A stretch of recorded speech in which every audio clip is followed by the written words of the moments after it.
damai sejahtera Allah yang melampaui segala akal, itulah yang memelihara hati dan pikiranmu di dalam Kristus Yesus Tuhan kita. Amin. Shalom. Bapak Ibu, saudara-saudara yang terkasih dalam Tuhan kita Yesus Kristus, pada Minggu Eksaudi hari ini firman Tuhan yang menyapa kita diambil dari kitab Mazmur pasal 97 ayat 1 sampai 12. Bapak Ibu, kita membacanya secara bergantian. Tuhan adalah Raja. Biarlah bumi bersorak-sorak, biarlah banyak pulau bersukacita.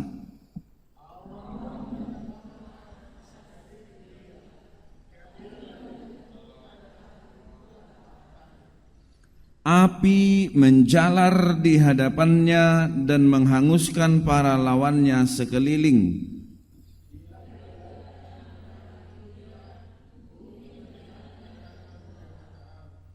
Gunung-gunung luluh seperti lilin di hadapan Tuhan seluruh bumi.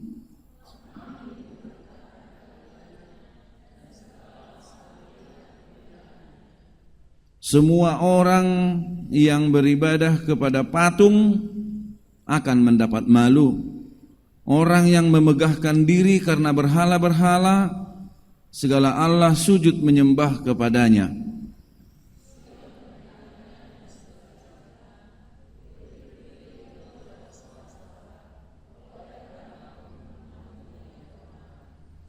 Sebab Engkaulah ya Tuhan yang maha tinggi di atas seluruh bumi, Engkau sangat dimuliakan di atas segala Allah.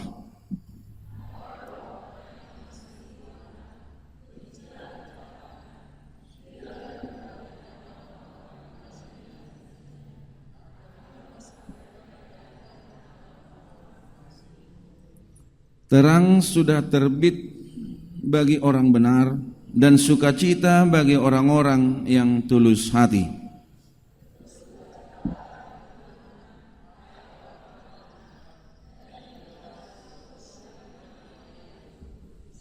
Demikian firman Tuhan. Bapak Ibu, saudara-saudara yang terkasih dalam nama Tuhan Yesus Kristus, kehidupan beriman kita sering digambarkan seperti pelaut, ya. Seperti pelaut yang mengarungi samudra yang besar dan melihat dan menuju pada pelabuhan. Bapak Ibu, pelaut itu pada zaman dahulu masih mengandalkan angin untuk menggerakkan perahunya dan teropong, satu buah teropong untuk melihat kemana kira-kira, di mana kira-kira tempat pelabuhan itu yang akan dituju. Itu masih kondisinya pada zaman itu.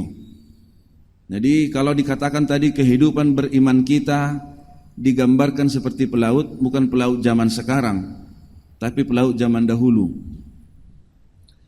Jadi orang pelaut yang terus tidak pernah lupa menggunakan teropong untuk melihat pelabuhan yang masih sangat jauh akan memiliki rasa semangat untuk terus berlayar walaupun gelombang begitu besar. Tetapi bagi yang tidak menggunakan teropong, dia akan terus dihantui oleh rasa takut, oleh karena gelombang dan gelapnya malam serta hitam pekatnya lautan itu. Apalagi ada perahu-perahu perampok yang juga berkeliaran di sekitar samudra raya tersebut. Bapak Ibu, gambaran iman kita kepada Tuhan Yesus adalah seperti pelaut yang terus-menerus tidak pernah menghentikan waktunya untuk melihat harapan di depan melalui teropongnya. Jadi itulah yang mendasari lagu Macainal nal di aka partikian sinodang ni silang mutuhaki. Jadi bagai pelaut, ada di sana dikatakan dalam terjemahan Kidung Jemaat, bagai pelaut yang merindukan cahaya sinar cemerlang pada pagi hari. Bapak Ibu saudara-saudara, kita diajak untuk beriman seperti pelaut yang tiada henti-hentinya melihat kepada arah tujuan hidup kita. Dan itu pasti akan menumbuhkan semangat yang luar biasa. Walaupun gelombang yang besar, kita akan tetap semangat mengkayu atau mengarahkan layar kapal sehingga angin dapat membawa kita pada tujuan yang tepat. Jadi senantiasalah melihat arah harapan kita. Minggu Eksaudi mengajak kita untuk melakukan hal yang sama. Dengarlah seruanku.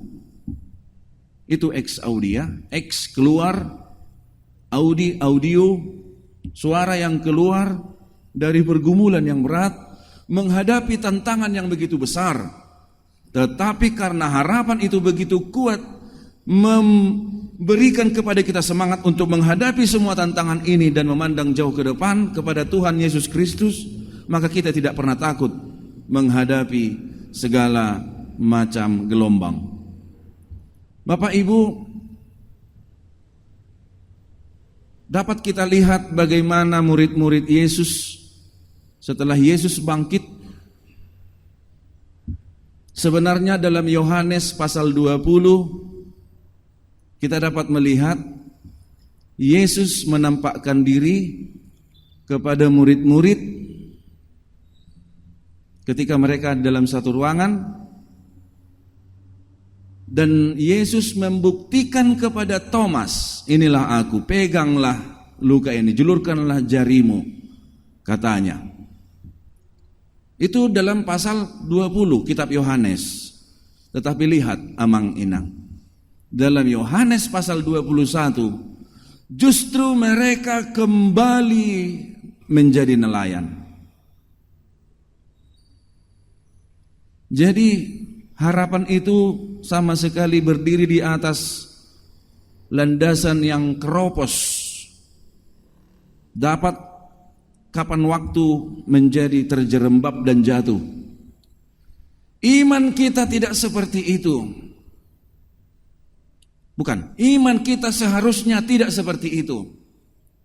Dengan melihat kepada Tuhan Yesus yang telah mengalahkan ketakutan yang paling menakutkan dalam hidup manusia, yaitu kematian. Ketakutan yang paling menakutkan dalam kehidupan manusia adalah kematian, dan itu pun sudah dikalahkan oleh Yesus. Mestinya kita tidak seperti murid-murid itu. Dia sudah menyaksikan Yesus bangkit, bahkan tidak hanya bangkit, benar-benar dialah itu. Thomas telah menjulurkan jarinya ke lubang bekas paku dalam penyaliban Yesus.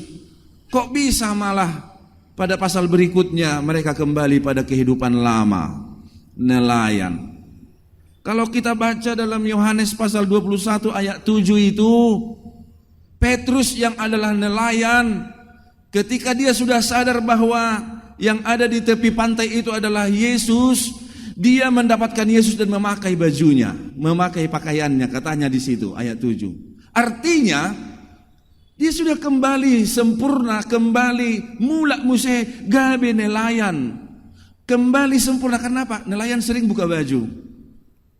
Penggambaran Yohanes pasal 21 ayat 7 memang luar biasa, menyatakan bahwa keberimanan murid-murid bahkan sudah melihat Yesus bangkit masih rapuh. Keberimanan murid-murid yang sudah membuktikan secara empiris memasukkan tangannya ke lubang bekas paku Yesus masih rapuh. Jadi seperti pelaut, kita jangan terlalu banyak melihat gelombang di sekitar perahu kita. yang mungkin gelombangnya kalau kita melihat di YouTube video-video pelaut yang menghadapi gelombang bahkan sampai 30 meter ya. Apalagi apakah saudara pernah melihat video kapal yang mengarungi lautan melewati segitiga Bermuda di mana gelombangnya begitu besar, yang banyak orang mengkait-kaitkannya dengan mistis atau hal-hal lain, padahal itu murni adalah gejala alam yang menyebabkan gelombangnya besar. Wah, sampai 30 meter tingginya gelombang itu. Bayangkan kalau kita lebih banyak melihat gelombang itu daripada pelabuhan yang sudah dekat. Dalam epistel Yesus berkata, "Aku segera datang." Artinya waktunya sudah dekat. Apakah kita melihat kekhawatiran kita di tengah-tengah kehidupan kita sehingga kita mengorbankan iman kita kepada Tuhan yang adalah Raja? Maka amang inang, minggu kita, minggu Eksaudi sesungguhnya mengajak kita untuk senantiasa, tidak dibatasi seperti kepercayaan lain 5 kali sehari atau bagaimana, tidak dibatasi, setiap saat hendaklah bereksaudi. Berserulah kepada Tuhan, dengarlah Tuhan seruanku. Berserulah kepada Tuhan ketika menghadapi banyaknya tantangan kehidupan, banyaknya gelombang yang mengombang-ambingkan perahu kita. Seperti murid-murid Yesus yang akhirnya pada awalnya melihat Yesus bangkit dan jatuh lagi imannya, kita sering seperti itu. Kita diciptakan mulia di antara ciptaan yang lain. Tapi ayat 7 pada firman Tuhan ini mengingatkan bahwa kita juga sebagai ciptaan yang tertinggi, ciptaan paling mulia, justru menyembah ciptaan yang lebih rendah dari kita. Beribadah kepada patung, memegahkan diri karena berhala-berhala. Padahal seluruh Allah huruf kecil menyembah kepadanya, Allah yang adalah Raja itu. Kita mengorbankan iman kita yang sudah pasti oleh kebangkitan Yesus yang mengalahkan maut, kematian, ketakutan yang paling menakutkan itu, kepada berhala yang bahkan berbicara pun tidak bisa, mendengar seruan kita pun tidak bisa. Kalau kita masih mempercayakan hidup kita pada berhala-berhala, terlebih-lebih berhala-berhala zaman now yang tidak mungkin bisa mendengar seruan kita, yang tidak mungkin bisa mendengar curahan hati kita, konon lagi menjawab, tidak akan pernah bisa. Namanya juga ciptaan yang lebih hina dari kita, kok malah kita sembah. Kalau kita belajar lagi antropologi budaya, secara khusus budaya kita, budaya Batak, hau na bolon adong do disitodi, dolok na tibo adong do disitodi, binangan na bolak adong do disitodi, langit na bidang adong do disitodi. Wah, inilah sistem kepercayaan para leluhur kita. Si tua-tua najumolo tubuh nina kan. Roh zaman now berbeda lagi, dalam bentuk yang lain kan, uang, harta, tahta, jabatan, bahkan seluler yang kita pegang juga bisa menjadi Allah baru, ilah baru di dalam perjalanan kehidupan kita, yang kepadanya kita lebih taat daripada kepada Tuhan yang jelas-jelas telah mengalahkan ketakutan yang paling menakutkan dalam kehidupan kita. Maka Bapak Ibu, Raja Daud mengingatkan dalam Mazmur pasal 97 ini bahwa hanya Tuhanlah Raja.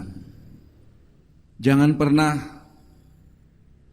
menyembah atau menyerahkan hidup kita kepada apa yang kita lihat di dunia ini. Sebab semuanya itu tidak akan mampu melakukan apa yang menjadi sukacita bagi kehidupan kita. Hanya Tuhanlah yang akan mendengarkan seruan dan permohonan kita dan tidak akan membiarkan kita di dalam perjalanan kehidupan ini. Kisah tentang Petrus yang melihat Yesus berjalan di atas air pada malam hari yang menduga itu hantu. Yesus berkata, "Akulah ini. Kalau kau benar itu, bawalah aku ke situ, panggillah aku ke situ," kata Petrus. "Ya, datanglah ke sini," kata Yesus. Dia berjalan bisa. Selama pandangannya kepada Yesus, dia terus bisa berjalan. Gelombang di kiri dan kanan, laut yang dalam di bawah. Tetapi ketika dia mengalihkan pandangannya ke sekitar, ke angin yang kencang, ombak yang tinggi dan dasar laut yang begitu hitam pekat, akhirnya dia tenggelam. Apakah Yesus membiarkan? Tidak. Yesus mengambilnya. Yesus menuntunnya. Itulah gambaran kehidupan kita, Manginang. Ya, mungkin saja karena keterbatasan kita sebagai manusia, kita sering jatuh pada kekhawatiran, ketakutan. Tetapi ketika kekhawatiran dan ketakutan itu melanda kehidupan kita, mari bereksaudi. Mari bereksaudi. Dan yang menjadi buah dari kehidupan yang bereksaudi adalah mendengarkan Tuhan juga. Kita tidak mau kita didengar, tapi kita juga harus mau mendengar. Orang egois itu dia ingin didengar, tapi dia tidak mau mendengar orang lain. Itulah sebabnya dikatakan dalam ayat 10, "Hai orang-orang yang mengasihi Tuhan, bencilah kejahatan." Orang yang mendengar Tuhan akan membenci kejahatan. Jangan kita minta, "Tuhan, dengarkan doaku," tapi kita tidak mau mendengar firman Tuhan. Bencilah kejahatan. Dia akan melepaskan kita. Kalau kita baca lanjutan dari ayat 10 ini, Dia yang memelihara nyawa orang-orang yang dikasihinya akan melepaskan mereka dari tangan orang-orang fasik. Terang sudah terbit bagi orang benar dan sukacita bagi orang-orang yang tulus hati. Maka Bapak Ibu, marilah kita senantiasa bereksaudi dan percaya akan firman Tuhan secara sempurna. Sempurna artinya ya mutlak. Dia berdaulat sebagai firman Tuhan. Tidak ada pikiran kita ditambahkan kepadanya, ya, atau tidak ada pikiran kita menguranginya. Nas epistel kita tadi, Wahyu pasal 22 jelas sekali mengingatkan kepada kita, jika seorang menambahkan sesuatu kepada perkataan-perkataan ini, maka Allah akan menambahkan kepadanya malapetaka yang tertulis di dalam kitab ini. Dan jikalau seseorang mengurangkan sesuatu dari perkataan-perkataan dari kitab nubuatan ini, maka Allah akan mengambil bagiannya dari pohon kehidupan dan dari kota kudus. Biarlah firman Tuhan berdaulat, jangan kurangi, jangan tambahi. Bagaimana contoh mengurangi kekuatan firman Tuhan? Pameo-pameo yang bahkan dianggap sebuah lelucon belakangan ini, ya. Jangan engkau mencuri kecuali terpaksa, katanya. Tidak. Bukan begitu. Firman Tuhan itu sudah sempurna, tidak usah ditambahkan lagi. Jangan berzina kecuali suko sama suko, jangan. Sendok down. Jangan dong kecuali pada firman Tuhan. Firman Tuhan sudah sempurna, maka sebagai kehidupan yang sempurna bereksaudi memohon supaya suara kita didengar, maka dengarkanlah suara Tuhan dengan sempurna. Kita pasti akan memperoleh sukacita di dalam perjalanan kehidupan kita. Amin. Kita bersatu dalam doa. Terima kasih Tuhan atas firman-Mu yang menyapa kami. Firman-Mu mengingatkan kami bahwa Engkau adalah Raja yang mengatasi segala sesuatu yang ada dalam kehidupan kami. Tuhan telah mengalahkan maut, musuh yang paling menakutkan dalam kehidupan kami. Maka ajar kami Tuhan untuk senantiasa percaya bahwa di dalam Tuhan kami akan memperoleh sukacita, bahwa di dalam Tuhan kami akan sampai pada pengharapan kami, yaitu kehidupan kekal. Bapa Surgawi, di dalam perjalanan hidup kami yang penuh dengan gelombang kehidupan, badai dunia, dan hitam pekatnya samudra yang bisa saja menenggelamkan kami, kami mohon supaya Tuhan memberikan kami kepastian yang dapat kami harapkan, yaitu kehidupan kekal. Melalui iman kami senantiasa memandang kepada Tuhan, bukan kepada tantangan hidup. Biarlah kami senantiasa setiap hari diperbaharui iman percaya kami, sehingga seberapa besar pun tantangan, kami senantiasa mengandalkan Tuhan. Bapa Surgawi, terima kasih atas penyertaan-Mu bagi seluruh jemaat-Mu, di mana kami senantiasa merasakan hikmat dan kesehatan yang daripada Tuhan dan berkat-berkat lain. Bagi jemaat-Mu ya Tuhan, yang memberikan sukacita atas kesuksesan anak-anak kami memasuki tingkat pendidikan jenjang yang lebih tinggi, kami mohon Tuhan supaya Engkau senantiasa memberikan kekuatan, kebijaksanaan, kepintaran, dan takut akan Tuhan, hormat kepada sesama, sehingga anak-anak kami yang akan belajar dapat menjadi anak-anak yang berhasil pada waktu-waktu yang akan datang, menjadi kebanggaan bagi kami, kebanggaan bagi gereja-Mu, dan kemuliaan bagi Tuhan. Demikian juga ya Tuhan, kami mendoakan keluarga yang bersuka cita atas anugerah Tuhan, bertambah satu anak dalam keluarga mereka. Tuhanlah yang memberikan sukacita dan kesehatan kepada keluarga itu. Biarlah anak itu bertumbuh dalam perlindungan Tuhan.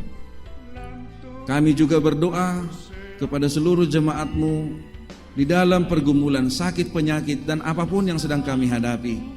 Kami mohon Tuhan senantiasa membimbing kami melangkah, menapaki kehidupan kami di dunia yang penuh dengan pencobaan ini, sehingga kami sampai pada labuhan sukacita, yaitu kehidupan kekal. Biarlah kami senantiasa rindu untuk senantiasa mengingat firman-Mu secara sempurna. Terima kasih Tuhan. Kami serahkan hidup kami ke dalam tangan Tuhan. Sertai kami Tuhan. Dalam Yesus Kristus kami berdoa. Amin.